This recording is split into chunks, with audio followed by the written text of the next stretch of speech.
Good morning, students. Myself, Ramjit Singh, your political science teacher.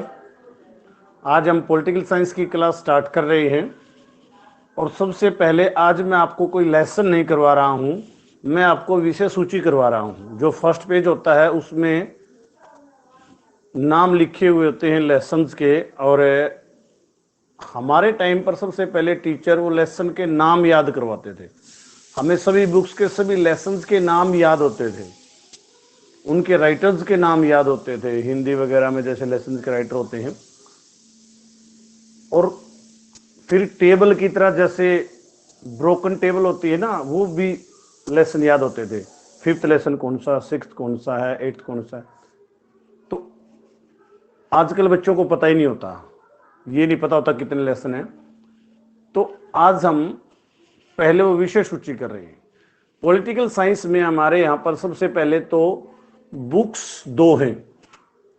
पहली book का नाम है स्वतंत्र भारत में राजनीति और दूसरी बुक का नाम है समकालीन विश्व राजनीति। तो आज हम इसके सिर्फ विषय सूची करेंगे। तो नौ लेसन है दोनों बुक में। तो पहली जो बुक है स्वतंत्र भारत में राजनीति, उसका जो है पहला लेसन आप जो देख रहे हो, राष्ट्र निर्माण की चुनौतियां, पहला लेसन है। यानी कि इस बुक में, पूरी बुक में, इन दोनों बुक्स में भारत की आजादी के बाद की राजनीतिक व्यवस्था की कहानी है। पहली बुक में भारत की राजनीतिक व्यवस्था आजादी के बाद, और दूसरी बुक में उसी काल की समकालीन, मतलब उसी काल जिस काल में भारत आजाद होता, भारत आजाद होने से और अब तक के। पहली बुक में भारत की राजनीति और दूसरी बुक में उसी दौर की विश्व की राजनीति। क्लियर? तो पहला जो है लेसन, राष्ट्र निर्माण की चुनौतियां। जब भारत आजाद हुआ 15 अगस्त 1947 को, तो कौन कौन सी चुनौतियां भारत के सामने थी, वो हम इस लेसन में पढ़ेंगे। वे कौन कौन सी चुनौतियां थी, उनके क्या क्या समाधान थे, या क्या क्या समाधान हमने किए, और किस तरह जो है हमने देश को अपने पैरों पर खड़ा किया, ये इस लेसन में हम पढ़ेंगे। सेकंड जो था, सेकंड चैप्टर, एक दल के प्रभुत्व का दौर। तो जब देश आजाद हुआ तो एक दल का प्रभुत्व हमारे देश में, कांग्रेस पार्टी का प्रभुत्व था, जो 1977 में टूटा है। 1947 से 1977 तक 30 साल एक ही दल का शासन रहा है, और तब भी थोड़े ही समय के लिए मिलकर। तो तब एक हमने देखा कि एक दल का प्रभुत्व होने से लोकतंत्र कैसे खतरे में आ जाता। 1975 में हमने इमरजेंसी देखी, घोषित इमरजेंसी थी, और आज फिर ये अघोषित इमरजेंसी हम देख रहे हैं। कोई एक दल जब ज्यादा ताकतवर हो जाता है तो लोकतंत्र खतरे में आ जाता है। लोकतंत्र के लिए विपक्षी दलों का भी मजबूत होना जरूरी है, ये हम इस लेसन में जानेंगे। थर्ड लेसन है नियोजित विकास, यानी इसमें देश ने किस प्रकार आजादी के बाद विकास किया, क्या क्या विकास योजनाएं सरकारों ने चलाई, वो नियोजित विकास की राजनीति इस लेसन में हम पढ़ेंगे। फोर्थ लेसन है फिर भारत के विदेश संबंध। भारत के विदेशों के साथ, किस किस देश के साथ कैसे कैसे संबंध रहे, भारत की विदेश नीति के बारे में हम पढ़ेंगे। भारत के सोवियत संघ के साथ कैसे संबंध थे, भारत के अमेरिका के साथ कैसे संबंध थे, हमारे अपने पड़ोसी देश चीन पाकिस्तान के साथ कैसे संबंध थे, ये संबंध और विदेश नीति इस लेसन में हम जानेंगे। फिफ्थ लेसन है कांग्रेस प्रणाली, यानी कांग्रेस पार्टी जो उसमें एक प्रमुख पार्टी थी, उसकी कार्य प्रणाली, उसके सामने क्या क्या चुनौतियां थी, उसके पुनर्निर्माण की चुनौतियां। पुनर्निर्माण में 1971 में कांग्रेस टूट गई थी, 67 में भी टूटी थी, हालांकि छोटा ही जो है एक गुट अलग हुआ था। जो मजबूत और बड़ा गुट था उस पर इंदिरा गांधी का अभी भी कब्जा था, लेकिन एक चुनौती तो थी। तो ये कांग्रेस की कार्यप्रणाली और उसके सामने जो है चुनौतियां थी, क्या रही, ये हम पढ़ेंगे। 6th लेसन है फिर लोकतांत्रिक व्यवस्था का संकट। इसमें हम इमरजेंसी के बारे में पढ़ेंगे। एक दल का प्रभुत्व, हमने 2nd लेसन जो पढ़ा था, ये भी एक प्रकार से उसी का एक पार्ट है कि लोकतांत्रिक व्यवस्था पर संकट। क्या क्या लोकतंत्र के सामने चुनौतियां हो सकती हैं, कैसे कैसे संकट आ सकता है, और आया भी था हमारे देश में इमरजेंसी के काल में। तो वो हम 6th लेसन में पढ़ेंगे। 7th लेसन में है जन आंदोलनों का उदय, यानी कि इमरजेंसी के बाद फिर जन आंदोलन जो है हुए। जयप्रकाश नारायण जेपी आंदोलन बिहार से चला था, पूरे देश में फैल गया, और उस आंदोलन ने पूरे देश को इकट्ठा किया, सभी पार्टियों को इकट्ठा किया और इंदिरा गांधी की सत्ता को उखाड़ दिया था। तो उन जन आंदोलनों की बात, कौन से और उसके अलावा भी और भी जन आंदोलन, कौन से जन आंदोलन चले। 8th लेसन है फिर अक्षेत्रीय आकांक्षाएं। देखो, जब राजनीति की बात होती है तो क्षेत्रीय आकांक्षाएं सभी क्षेत्रीय दलों की, या चाहे राष्ट्रीय दल है उसमें भी क्षेत्रीय नेता हैं, उनके अपने क्षेत्र के प्रति क्षेत्रीय आकांक्षाएं हो सकती हैं। तो ये भी समय समय पर होती रही है और ये चुनौतियां भी बनकर उभरी हैं, और ज्यादा गलत भी नहीं है ये। एक व्यक्ति जिस क्षेत्र की राजनीति करता है वो अपने क्षेत्र के हितों के बारे में देखेगा, तो ये उन क्षेत्रीय आकांक्षाएं की बात हम इस लेसन में करेंगे। और 9th और अंतिम जो लेसन है भारतीय राजनीति नए बदलाव। तो आज के दौर में भारतीय राजनीति में क्या क्या नए बदलाव आ रहे हैं, क्या क्या समय समय पर आए हैं, उन बदलावों की बात करेंगे।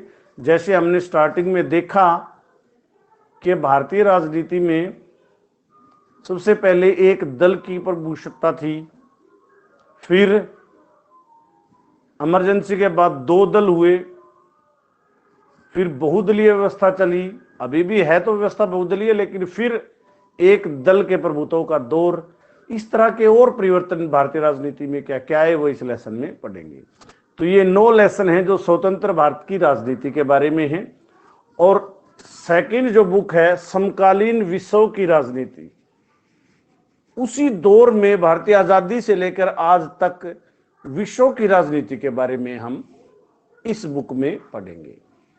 तो सबसे पहला लेसन है शीत युद्ध का दौर। शीत युद्ध चला, देखा भी है, शीत युद्ध का दौर चला 1991 तक।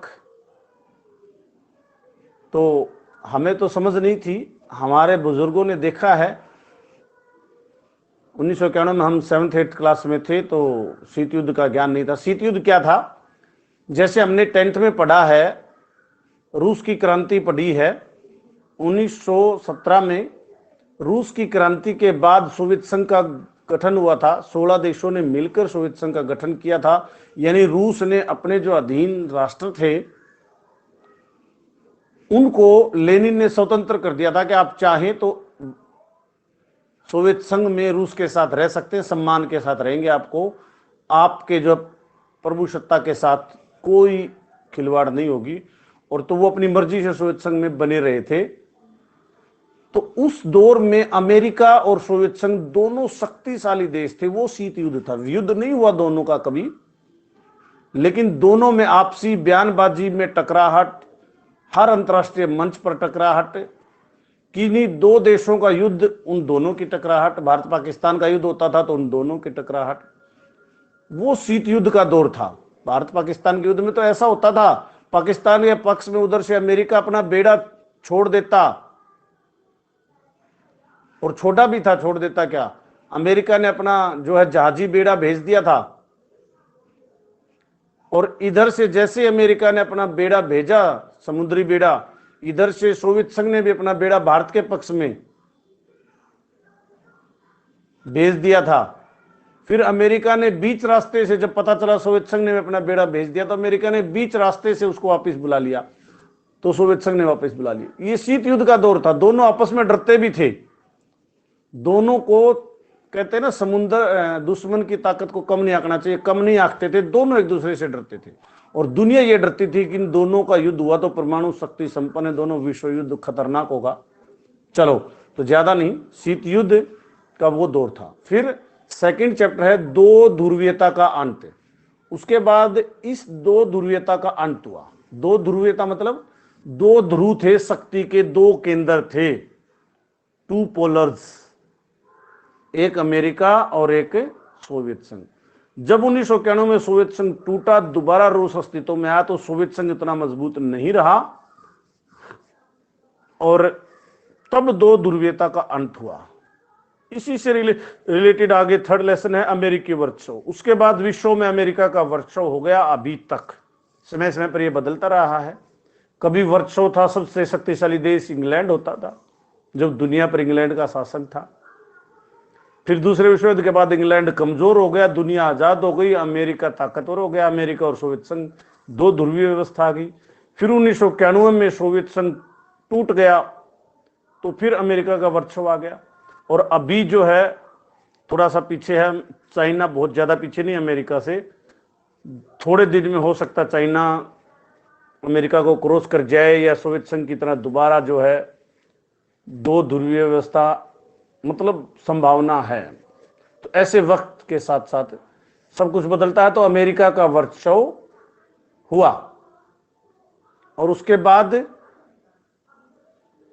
फोर्थ लेसन है सत्ता के वैकल्पिक केंद्र। इसमें कुछ और जो है शक्तिशाली देशों जैसे चाइना, जापान या यूरोप के कुछ देश, इनके सत्ता की कहानियां, इनके सत्ता के केंद्रों के कुछ टॉपिक पॉइंट हैं।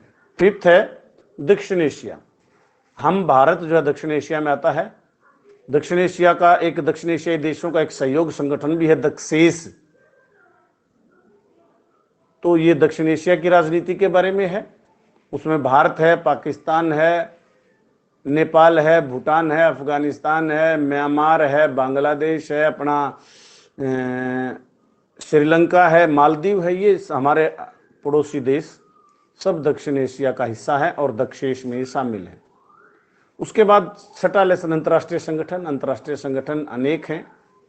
संयुक्त राष्ट्र संघ है एक बड़ा अंतर्राष्ट्रीय संगठन, उसके अंदर अनेक संगठन हैं। पहले विश्व युद्ध के बाद बना था लीग ऑफ नेशन। उसका काम था देशों के आपसी झगड़ों को सुलझाना ताकि भविष्य में ऐसा खतरनाक युद्ध ना हो। लेकिन दूसरा विश्व युद्ध हुआ तो यानी लीग ऑफ नेशन जो है एक प्रकार से उस समाप्त हो गया अपने आप ही। तो दूसरे विश्व युद्ध के बाद बना संयुक्त राष्ट्र संघ, यूनाइटेड नेशन ऑर्गेनाइजेशन। उसका भी वही काम था, लेकिन आज इसका काम का पैमाना और इसके संगठनों का पैमाना काफी बढ़ चुका है।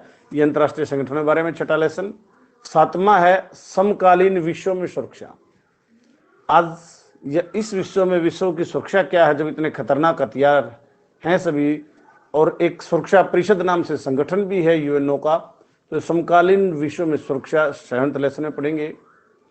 आठवां है पर्यावरण और प्राकृतिक संसाधन।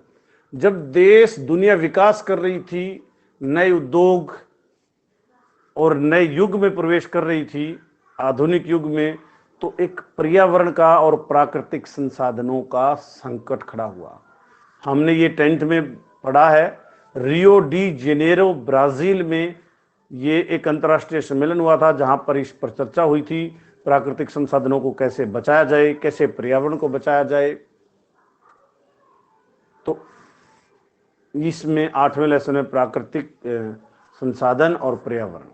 9वां जो आज की दुनिया है ग्लोबलाइज्ड, वैश्वीकरण, ग्लोबलाइजेशन का लेसन जिसमें भारत भी शामिल है। वैश्वीकरण का जो है 10th में भी एक लेसन आता है। 10th में तो बल्कि 2 लेसन आते हैं, हिस्ट्री में भी आता है और इकोनॉमिक्स में भी आता है। तो इस वैश्वीकरण के बारे में पढ़ेंगे। तो आज हमने ना कोई लेसन करके, बल्कि लेसन कल स्टार्ट करेंगे हम। स्वतंत्र भारत में राजनीति का पहला लेसन, ए राष्ट्र निर्माण की चुनौतियां। आज हमने इन 18 लेसनों को इसलिए कोशिश की है कि मैंने जब देखा बुक को खोल के और इसकी विषय सूची पढ़ी तो एक से दूसरा लेसन जुड़ा हुआ था। जैसे ये मुझे अच्छा लगा कि हम पहले इन सभी लेसनों की बात करते, तो आज हमने सभी 18 लेसनों की बात की। तो आज हम जो है इतना ही करेंगे, बाकी कल करते हैं। आज इतना ही, धन्यवाद।